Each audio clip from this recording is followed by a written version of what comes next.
Emma paused, the light from her computer screen casting a glow on her face as she considered the files still open before her.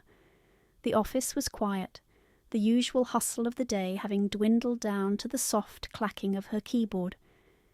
She was often the last to leave, her dedication to her work a testament to her drive for the upcoming promotion, a promotion she believed was within reach based on her performance alone.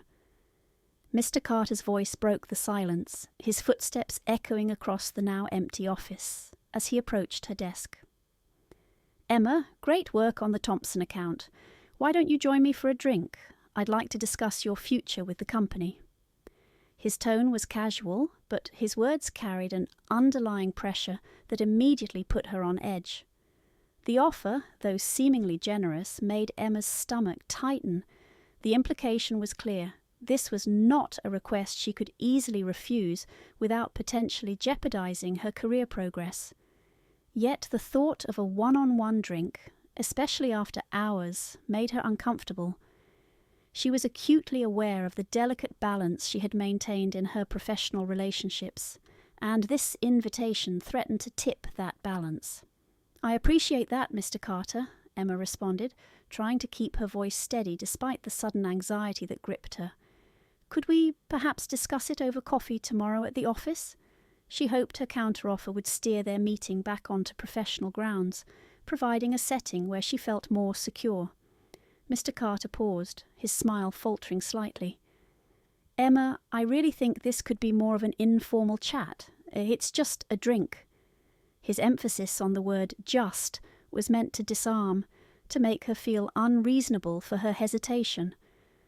"Besides, it's an opportunity for you to show that you're ready to take on more leadership, don't you think?" The air between them felt charged as Emma weighed her options. On one hand, declining could be seen as a lack of initiative or unwillingness to engage with upper management, a misstep that could indeed affect her chances at advancement. On the other hand, accepting the invitation could place her in a scenario ripe for misunderstandings or unwanted advances, a risk that many of her female colleagues had quietly warned her about. Her decision would need to be both strategic and assertive. "Mr. Carter, while I'm eager to discuss my role and the future, I would prefer to keep our meetings within working hours or within the office," she said, her voice firm yet respectful. This was her attempt to set boundaries while still showing her commitment to her career. Mr. Carter's eyes narrowed slightly, a hint of displeasure crossing his features before his professional mask slipped back into place. "All right, Emma, let's touch base tomorrow morning then. 9 sound good?" "9 works for me.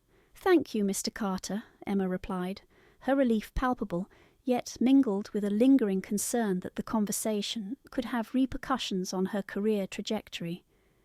As he walked away, Emma couldn't shake the feeling that the simple act of setting boundaries had altered the dynamics of her relationship with her boss. She knew that navigating this path would require careful handling and possibly the support of mentors or HR if the pressure continued. Yet she also recognized the importance of maintaining her professionalism and personal integrity, no matter the potential professional costs. This moment had been a test, not just of her resolve, but of the ethical lines she was prepared to defend in pursuit of her career. With a deep breath, she turned off her computer and gathered her things. The office was silent again, save for the soft clicking of her heels as she walked towards the elevator, each step echoing a mix of determination and apprehension about the challenges still to come. Emma settled into the high-backed chair, the soft murmur of the upscale bar creating a backdrop that felt both soothing and unsettling. The gentle clink of glasses and the subdued lighting of the venue were designed to relax its patrons, yet for Emma, they underscored the tension of the meeting. As Mr. Carter initiated their conversation with talk of company strategy and growth, she tried to focus solely on the professional content of his words. However, As the evening progressed, Mr. Carter's comments began to drift from professional accolades to more personal observations. "You really are one of our brightest, Emma," he started, his tone still friendly but with a new undercurrent that made her wary. "It's not just your intelligence, but you've got a great sense of style. Really sets you apart in the office." His smile, meant to be flattering, instead sent a ripple of discomfort through her. Emma shifted in her seat, her mind racing for a response that would steer them back to safer waters. "Thank you, Mr. Carter. Speaking of the office, I think the new marketing strategies we're considering could really increase our market share," she replied, hoping to redirect his focus back to the business at hand. Mr. Carter nodded, taking a sip of his drink, but his eyes seemed to linger a little too long, his gaze assessing. "Absolutely, though it's hard not to notice how your presence seems to boost the morale around there. A beautiful woman with a sharp mind is a rare combination, Emma." His words, ostensibly a compliment, felt laden with implications she wanted no part of. Feeling the conversation slip further from her control, Emma clasped her hands together in her lap, a subtle brace against the growing unease. "I appreciate that, Mr. Carter, but I believe it's my work results that are most beneficial to the company," she countered, her voice firm yet polite, her attempt to re-establish the professional boundary evident. Mr. Carter paused, his expression unreadable for a moment before he laughed softly, as if to dismiss the intensity that had crept into their exchange. Of course you're right," he conceded, but the shift in his demeanour suggested disappointment or perhaps annoyance that his comments hadn't been taken as he'd intended. The rest of the conversation felt like a delicate dance, with Emma continuously nudging their topics back to business whenever they veered too close to personal territory. With each deflection, she felt a mix of relief and frustration. Relief that she managed to maintain her professional integrity, and frustration that she had to guard it so vigilantly. As they wrapped up their meeting, Mr. Carter's parting remark, "We really should do this more often, it's been enlightening," felt less like a professional courtesy and more like a veiled promise of future encounters just like this one. The subtext was clear. These after-hours meetings could become a new norm if she wasn't vigilant. Walking out of the bar, the cool night air felt like a cleansing breath. The sounds of the city at night seemed to wash away the remnants of the conversation, yet the weight of the evening lingered. Emma knew this was just the beginning of what would likely be an ongoing challenge. As she headed home, her mind was already turning over her next steps, how to handle any future invitations, how to report tonight's incidents without escalating them, and how to protect her career trajectory without compromising her values. The experience had sharpened a painful truth. The road ahead would require constant navigation and perhaps tough decisions about her professional future. Tonight was a reminder of the complexities of workplace dynamics, especially for women in positions of rising power. Emma knew she would need to be both strategic and assertive, qualities she had in abundance but hoped she would not have to deploy so defensively in the pursuit of her career goals. During one of their regular project discussions that had extended past usual office hours, the atmosphere shifted subtly but unmistakably. Emma had grown accustomed to Mr. Carter's casual praises and the professional camaraderie they shared, which she had always viewed as a part of their working relationship. This time, however, Mr. Carter's tone took on a different quality, his comments interspersed with personal anecdotes that blurred the line between professional and personal. As they were wrapping up their discussion, Mr. Carter leaned back in his chair, his gaze lingering on Emma a moment too long before making a suggestion that immediately tensed the air. "You know, Emma, a close relationship with me could really help your career. It's all about who you know and how well you know them," he said, his voice dropping to a more intimate register. The implication was clear, and it landed like a cold weight in Emma's stomach.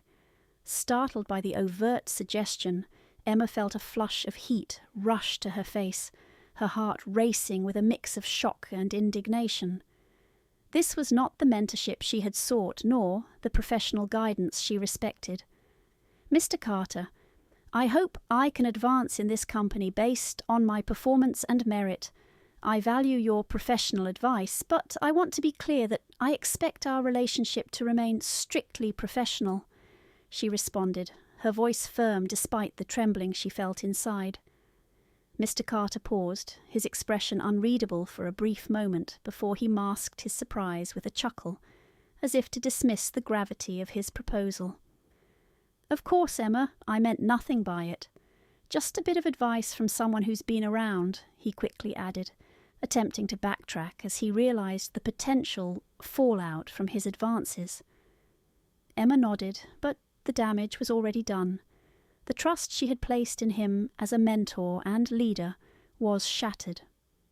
She gathered her belongings, her movements stiff and robotic as she processed the violation of her professional trust. The walk from the meeting room back to her desk felt longer than usual, each step echoing with the words that had just altered her perception of her work. Environment. Leaving the office that evening, Emma felt a turmoil of emotions. Betrayal stung sharply, mingled with anger and a profound disappointment. She had heard of such situations, of course, but facing it firsthand left her feeling both vulnerable and violated. The drive home was a blur, her mind replaying the conversation, each replay sharpening her resolve not to let this incident slide. By the time she arrived home, Emma knew she could not just let the matter rest. The implications of Mr. Carter's suggestion were too significant to ignore, both for her own career and for the atmosphere within the office. She needed advice, a plan, and perhaps most importantly, she needed to document what had happened while it was fresh in her mind. Sitting at her kitchen table, Emma opened her laptop and began to type a careful account of the evening's conversation, her fingers trembling slightly as she typed. She detailed Mr. Carter's words, her response, and his attempt to downplay the situation. This documentation would be crucial if she decided to take her complaint to human resources. It wasn't just about her own career anymore, it was about ensuring a professional workplace where no one else would have to endure such an overtly inappropriate proposition. After saving the document, Emma leaned back in her chair, feeling a small sense of empowerment amidst the chaos of emotions. Tomorrow, she would seek out a mentor within the company, perhaps one of the senior women she had always admired from afar but never approached. She would ask for guidance on how to navigate this delicate situation without jeopardizing her professional standing. That night, as she prepared for bed, Emma felt a resolve solidifying within her. Mr. Carter's actions had thrust her into an unwanted situation, but she would not allow it to define her career or her sense of self. She was determined to stand up for herself and others who might be less able to speak out. This resolve did not erase the discomfort or the uncertainty of what lay ahead, but it gave her a clear path to follow, a path that affirmed her integrity and her commitment to her own principles. The decision to seek advice was not taken lightly. Emma felt the weight of her professional future balancing precariously on her next actions. She reached out to a senior colleague, someone whose judgment and discretion she trusted implicitly. Over coffee, away from the prying eyes and ears of the office environment, Emma shared the essence of her troubling experience. She kept Mr. Carter's identity anonymous, focusing instead on the nature of the advice she sought, how to handle an ethical dilemma involving a superior whose actions compromised the professional respect of the workplace. Her colleague listened intently, her expressions shifting from concern to indignation as Emma detailed the subtleties of the unwanted proposition. "You have a responsibility to yourself and potentially others who might find themselves in similar situations, her mentor advised, her voice firm yet empathetic. Document everything, Emma. Make sure you have a clear record of what was said and your response. No one should make you feel that your career progression is contingent upon anything other than your professional capabilities and hard work. Armed with this advice, Emma felt a renewed sense of purpose, but the emotional turmoil within her persisted. She wrestled with the potential consequences of her next steps. Reporting Mr. Carter could lead to uncomfortable office dynamics, or worse, subtle retaliations that could derail the career she had diligently worked to build. Yet the alternative, staying silent, churned her stomach with discomfort, leaving her feeling complicit in allowing such behavior to potentially continue unchecked. The moral implications of her decision loomed large. Could she live with herself if she chose the path of least resistance, knowing she had the chance to stand up not just for her own dignity, but also set a precedent that might protect her colleagues? This internal conflict was exhausting, yet Emma knew that avoiding a decision was, in itself, a choice, one she was unwilling to make. After several sleepless nights, Emma decided that her fear of potential backlash should not outweigh the ethical imperative to act. She drafted an email to her company's human resources department, outlining the incident in a factual, composed manner. She emphasized her desire to maintain confidentiality and professionalism, requesting a formal review of her concerns. Hitting send was both terrifying and liberating. With that simple act, she had crossed a threshold, asserting her worth and her unwillingness to accept workplace behaviors that crossed lines of respect and propriety. The response from HR was prompt. They assured her of their commitment to a safe and respectful work environment and scheduled a confidential meeting to discuss her experience in more detail. As Emma prepared for this meeting, she fortified herself with the knowledge that her actions were justified, necessary, and potentially impactful beyond her own immediate circumstances. This choice to confront the uncomfortable reality of harassment marked a significant personal growth for Emma. It reinforced her values of integrity and courage, reminding her that her voice had power and her experiences mattered. Regardless of the outcome, she would no longer question her decision to speak up. She recognized that standing up for what was right, despite the potential for personal cost, was integral to her identity, both as a professional and as an individual committed to fostering a just environment, not just for herself, but for everyone around her. The day of the meeting with Human Resources finally arrived. Emma entered the HR office, her preparation evident in the neat stack of notes she carried, each page a testament to the seriousness with which she approached the situation. As she sat down across from the HR manager, she felt a mix of nerves and resolve. This was the culmination of countless hours spent in reflection and consultation, and the outcome of this conversation held significant implications for her future at the company. She began by outlining the events that had transpired, her voice steady despite the emotional weight of the memories. She detailed each interaction with Mr. Carter, emphasizing the discomfort and ethical dilemma his propositions had presented. Her account was factual, devoid of emotion or accusation, aimed at painting a clear picture of her experience.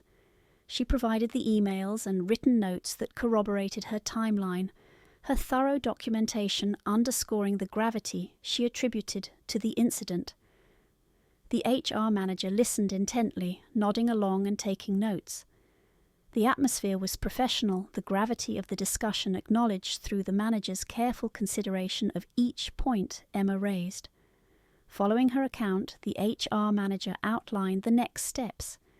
An investigation would be conducted, involving confidential interviews with potential witnesses and a review of Mr. Carter's interaction with other team members to identify any pattern of behavior. The days that followed were tense. Emma continued her work, her interactions with Mr. Carter now strictly professional and markedly distant. The office seemed unchanged on the surface, but beneath the routine exchanges and meetings, Emma felt the undercurrents of the ongoing investigation. She found some comfort in the support of her close colleagues, who provided discreet encouragement and solidarity, reinforcing her decision to come forward. When the investigation concluded, the results were a mix of vindication and renewal. Mr. Carter was formally reprimanded and required to participate in sensitivity training, a confirmation that the company took such matters seriously. Furthermore, Emma's career progression was to be evaluated independently of her previous supervisor, ensuring that her professional growth would not be hindered by the events that had transpired. Receiving the news, Emma felt a profound sense of relief. The process had been emotionally draining, but the outcome affirmed her belief in the importance of standing up for one's principles. The resolution not only addressed her specific situation, but also contributed to a broader culture of accountability within the company. It was a reminder to her and her colleagues that ethical conduct and respect were values upheld by their employer. This experience, while challenging, had spurred significant personal growth for Emma. She reflected on the journey she had undertaken, from the initial discomfort to the resolution of the issue.